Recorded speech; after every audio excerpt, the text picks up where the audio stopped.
Well, it's a real privilege to be here to launch the Year of Astronomy at this meeting, and it's a scientific occasion, but it's also a cultural occasion. That's because people from all generations have, of course, looked up. Sorry, forward. Yeah. Looked up in wonder at the night sky, and in fact the night sky is really the only feature of our environment that's been common to all cultures in all parts of the world at all times. And that's why the campaign for dark skies deserves support from a wide public during this special year. And it's not just astronomers who should care about this. It's not just ornithologists who would feel deprived if songbirds disappeared from parks and gardens. It's a deprivation for all of us if the night sky can't be clearly seen. A great attraction of astronomy is, of course, that despite the huge advances, it remains accessible to a wide public. And millions have followed the progress of probes to Mars, Jupiter and Saturn, and admired images from the Space Telescope. And black holes, dark matter, and the Big Bang have entered the common vocabulary, if not yet the common understanding. And the Internet allows scientists anywhere in the world to access and analyze huge digitized data sets. And sophisticated amateurs can tackle projects that until recently were the province of professionals with large telescopes. So for all those reasons, the subject is on a roll, and it's great to celebrate it this year. But 2009 marks another important anniversary. It's 200 years since Charles Darwin's birth, and 150 years since the publication of his great book, The Origin of Species. And up there are his concluding words. Whilst this planet has gone cycling on, according to the fixed law of gravity, from so simple a beginning, forms most wonderful have been and are being evolved. Well, astronomers aim to probe back before Darwin's simple beginning, to set our entire solar system in a broader expanse of space and time, and to learn how stars and planets, and indeed the atoms of which they're made, emerged from the amorphous Genesis event, whose afterglow Bob Wilson famously discovered. And this is my theme this afternoon. But first, a quick tour through the universe. Within the last decade, as we'll hear from the next speaker, the night sky has become hugely more interesting. We've realized that most stars aren't just points of light, they're orbited by retinues of planets. The planets so far discovered are mainly big ones, like Jupiter and Saturn, the giants of our solar system, discovered by seeing a wobble in the associated star. But one of the astronomical highlights of this year is going to be the launch, hopefully in March, of NASA's Kepler spacecraft, which should be sensitive enough to reveal planets no bigger than our Earth by detecting the slight dimming of a star when a planet transits in front of it. The quest for alien life, as Andre just mentioned, is perhaps the most fascinating challenge for 21st century science. And this year is perhaps an appropriate time to highlight it because it's a quest that would have fascinated Galileo and Darwin equally. They both have wanted to know, are there planets around other stars and is there life on them? And the answer to that question will influence our concept of our place in nature as profoundly as Darwinism has over the last 150 years. It'll be a decade or two before we can actually image Earth-like planets, looking as it were for a firefly next to a searchlight. And it will require instruments like this up in space, or perhaps instruments down on the ground like this, directed by my chairman here. Thank you. But we may learn in the coming decades whether biological evolution is unique to the pale blue dot in the cosmos that's our home, or whether, as it were, Darwin's writ runs in the wider universe, and that there are other biospheres evolving differently. As well as the stars themselves, we see places where stars are still forming, condensing from dusty, slowly spinning clouds, as our solar system once did. That's happening there in the Eagle Nebula. And we see stars dying, some rather elegantly like that, and like the Sun will in about 6 billion years, and some explosively like supernovae, where the debris from stars is thrown back into interstellar space to be recycled into new stars. Indeed, our galaxy is a kind of ecosystem where gas is processed and recycled through successive generations of stars. And this process generates from pristine hydrogen the elements of the periodic table. Indeed, all the carbon, oxygen and iron on Earth and in our bodies is ash from long-dead stars. Indeed, we've got atoms in us made in hundreds of different stars spread all through the galaxy. We are the nuclear waste from the fusion power that makes stars shine. Let's now enlarge our horizons further. If we could get 2 million light years away and look back, our home galaxy, our Milky Way, would look something like this. This, of course, is Andromeda, a galaxy like the one we're in, a vast disk viewed obliquely, containing 100 billion stars orbiting around a central hub. Within range of powerful telescopes are many billions of galaxies. There's the famous Whirlpool galaxy. Those who study particles can crash them together in the LHC. Astronomers who study galaxies can't crash them together, but they can in a virtual universe inside computers. And here is one such collision showing 2 galaxies crashing together, and that's 10 to the 15 times faster than it would actually happen.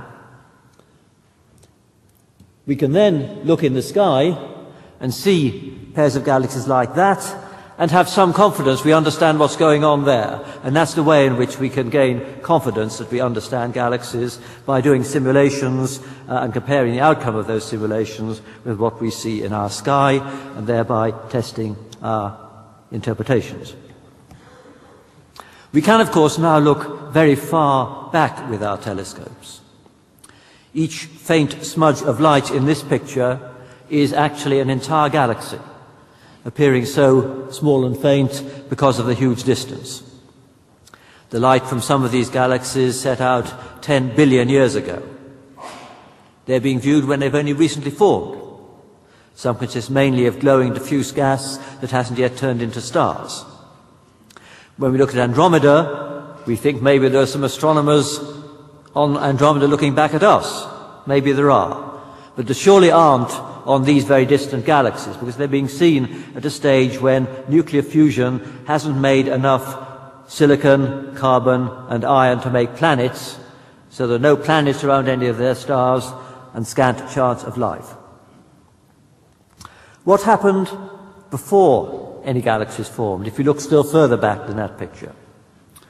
Cosmologists are confident that this whole panorama, as far as our telescopes can see, is the expanding aftermath of a hot, dense, amorphous state, the Big Bang, nearly 14 billion years ago. And Robert Wilson has led the way in this quest, and we heard the story from him just now. Our complex cosmos manifests a huge variety of temperatures and densities, from blazingly hot stars to the dark night sky. And when you tell people about the Big Bang, they sometimes worry about how this intercomplexity could have emerged from an amorphous fireball. It might seem to violate one of the hallowed principles of physics, the Second Law of Thermodynamics, which describes an inexorable tendency for patterns and structures to decay and disperse. The answer to this seeming paradox lies in the rather anomalous properties of gravity. Gravity tends to drive things further from equilibrium. It enhances density contrasts. If a star deflates as it loses energy, its center gets hotter, not cooler. And any patch of the universe that starts off slightly denser than average would, during the expansion, decelerate more because it feels the extra gravity. Its expansion would lag further and further behind until it eventually stopped and separated out. And this is another movie which shows a computer simulation of part of a virtual universe. It models a sphere large enough to make thousands of galaxies. The expansion scaled out so the sphere stayed the same size, but you saw incipient structure unfolding and evolving. And in these galaxy-scale clumps, which evolved from slight fluctuations in the early universe, gravity enhances the contrast still further, gas is pulled in, and stars are made. So movies of this kind portray how galaxies emerged 16 powers of 10 faster than it actually happened. And each galaxy is an arena within which stars, planets, and perhaps life can emerge. Well, what happened at the very beginning? What set up the expanding situation and the mix of radiation and matter that was there? The answer to this takes us into speculations about the very early stage of the universe, when our universe was far less than a microsecond old, when energies and densities were so extreme that experiments, even at the LHC, offer no direct guide to the relevant physics. One of my favorite magazine covers showed a red circle within and beneath the circle was the caption, "The universe, when it was a trillionth of a trillionth of a trillionth of a second old, actual size." So according to a popular theory, the entire volume we can see with our telescopes inflated from a hyperdense blob about that big. And this story is, of course, not battle-tested physics, but we hope one day observation of the microwave background, for instance, will vindicate it. If I needed a logo for the kind of research I and my colleagues do, I'd choose this, an Ouroboros. The image depicts the interconnectedness of the microworld on the left and the cosmos on the right. The inner space of atoms and the outer space of the universe. There are links between small and large, left and right. Our everyday world of people and mountains is determined by atoms and chemistry. Higher up the picture is another link. Stars are powered by fusion of the nuclei within the atoms. And higher still, yet another link, because, although I haven't had time to discuss it, galaxies are seemingly held together by the gravity not just of what you see, but of a swarm of subnuclear particles that make up the dark matter. So there's a link between the subnuclear particles there on the left and the galaxies on the right. The left-hand side is the domain of the quantum. On the right-hand side, Einstein's general relativity holds sway. General relativity and quantum theory are the twin pillars of 20th century physics. But they haven't yet been meshed together into a single unified theory. That's unfinished business for the 21st century. In most contexts, this doesn't impede us, because the domains of relevance of quantum theory and Einstein's theory don't overlap. Astronomers, considering things on the right, can ignore quantum fuzziness when calculating the motions of planets and stars. Conversely, chemists can safely ignore gravitational forces between individual atoms in a molecule, because those gravitational forces are nearly 40 powers of 10 weaker than the electrical forces. But at the very beginning of the universe, everything was squeezed so small that, as it were, quantum fluctuations could shake the entire universe. And to confront the overwhelming mystery of what banged and why it banged, we need a unified theory of cosmos and microworld. To put that theory on a firm footing, we need to understand the synthesis at the top of the picture there, between the very large eating the very small. But if we look at this picture, there's a third frontier of science, apart from the very large and very small, and that's the very complicated. And the most complicated things are there right at the bottom. We ourselves. We are midway between atoms and stars. Large enough compared to atoms to have layer upon layer of intricate structure, but not so large that we are crushed by our planet's gravity.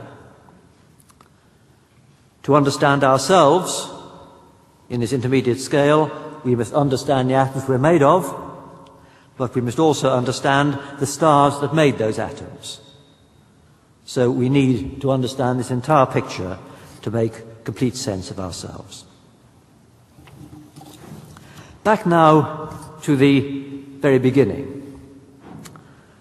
We can identify the key stages in the emergence of complexity from the simple Big Bang. The first particles, then protons and neutrons, then the first stars and galaxies, and then a synthesis of the entire periodic table in stars, and then the formation of planets around later generation stars from the heavy elements, and then, of course, on at least one planet, the formation of a biosphere. So, what are the key prerequisites in a universe that can be the arena for this chain of events? I've just listed them on this picture. Crucial, as I've implied already, to the whole emergent process is gravity. It's a very weak force, but of course, unlike the electrical force, everything has the same sign of gravitational charge. So when sufficiently many atoms are packed together, gravity always wins.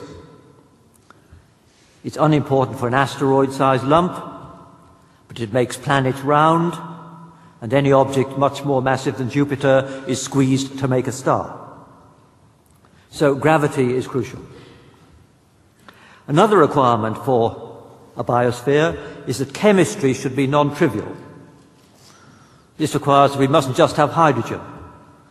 It requires a balance between the nuclear force, the so-called strong interaction, which binds together the protons in a nucleus, and the electric repulsive force that drives them apart. If there wasn't this kind of tuning, there'd be no periodic table. And there are other requirements. The universe must contain an excess of matter over antimatter, otherwise, as the universe cooled, we'd end up with just the radiation and nothing else. The universe must expand at the appropriate rate, not so fast that galaxies or proto-galaxies can't pull themselves together as in the movie, nor so slow that it recollapses before much has time to happen. And there must be some fluctuations in the early universe for gravity to feed on. If the universe was completely smooth, it would now be just cold, ultra-diffuse hydrogen, no stars, no heavy elements, no planets, and no people. So to understand these key numbers and requirements is a challenge to fundamental physics and cosmology, to seek a unification and to understand the physics of the crucial early, tiny fraction of a second.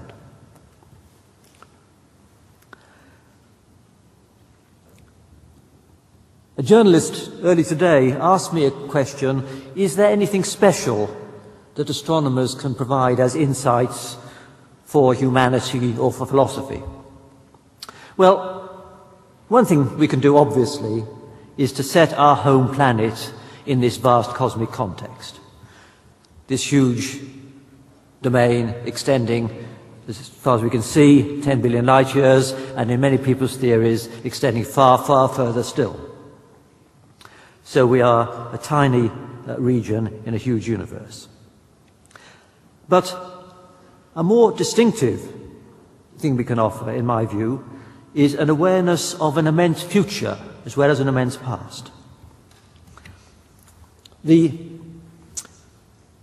stupendous time spans of the past are now part of common culture.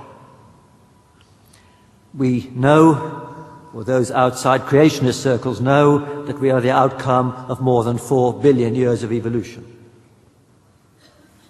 But most educated people still, I think, perceive humans as the sort of culmination of the evolutionary tree.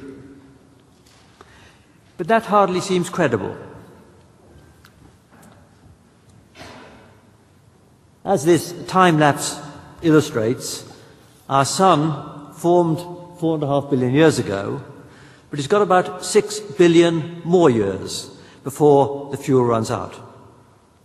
It then flares up, it's been heating up all the time, engulfing the inner planets and vaporizing whatever remains on Earth. And even after the Sun has died, the expanding universe will continue, perhaps forever. As Woody Allen said, eternity is very long, especially towards the end. Well, if there are any creatures witnessing the Earth's demise 6 billion years hence, here on Earth, or if they're prudent, far beyond, they won't be human. They'll be as different from us as we are from a bug. There's been 1 billion years or more of evolution before then. Indeed, post-human evolution, here on Earth and far beyond, could be as prolonged as the Darwinian evolution has led to us. And Darwin himself speculated about continuing evolution in the future. But let's now focus back on the here and now. We're all familiar with the pictures of our planet from space. Earth's delicate biosphere contrasting with the sterile moonscape where the astronauts left their footprints.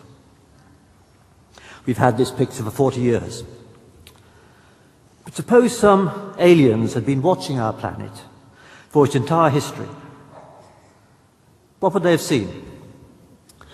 Over nearly all that immense time, 4.5 billion years, Earth's appearance would have altered very gradually.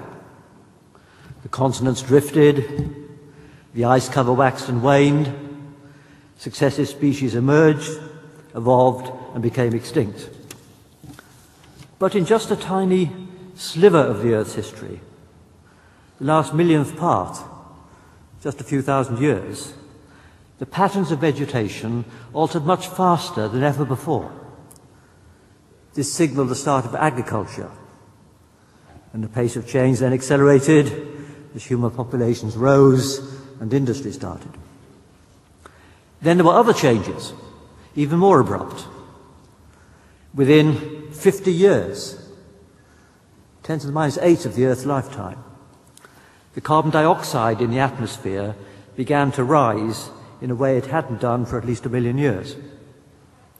The planet became an intense emitter of radio waves, the total output from all TVs, cell phones and radars. And something else unprecedented happened. Small projectiles launched from the planet's surface escaped the biosphere completely. Some went into orbit around the Earth, some journeyed to the Moon and planets. If they understood astrophysics, these aliens watching the Earth could confidently predict that the biosphere would face doom in a few billion years when the Sun flares up and dies. But could they have predicted this unprecedented sudden fever less than halfway through the Earth's life? These human-induced transformations occupying overall less than 1/1,000,000th of the elapsed lifetime and seemingly occurring with runaway speed. If they continue to watch, what might the aliens witness in the next 100 years? Will a final spasm be followed by silence? Or will the planet itself stabilize? And will some of the objects launched from the Earth's surface spawn new oases of life elsewhere? We don't know. But even in this concertina timeline, extending billions of years into the future as well as into the past, this century may be a defining moment. It's the first in our planet's long history when one species, ours, has the Earth's future in its hands and could jeopardize not only itself, but life's immense potential. This pale blue dot in the cosmos is a special place, and we are its stewards at a especially crucial time. Well, finally, to return to the theme of this conference, science is the one truly global culture, and it's surely a cultural deprivation to be unaware of the chain of events whereby some still mysterious event nearly 14 billion years ago triggered the emergence of atoms, galaxies, stars and planets, and where, on at least one planet, Darwinian selection led to the emergence of creatures able to ponder their origin. The International Year of Astronomy is a good time to proclaim this immense story to everyone on our planet. Thank you.